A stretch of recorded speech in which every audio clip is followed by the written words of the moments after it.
Open చేసింది.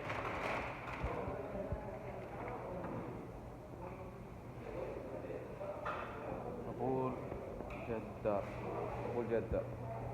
కొత్త hotel మొత్తం చెక్కలతో పెట్టింది. నంబరే ఉన్నాయి. చిల్లర చెక్కలతో పెట్టింది. చిల్లర చెక్కలు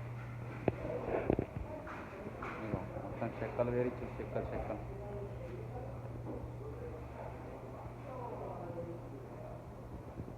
వీడే హోటల్ మేనేజర్.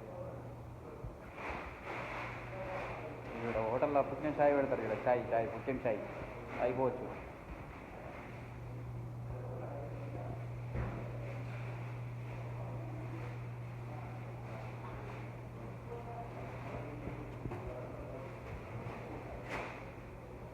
ఇదే కల్లెం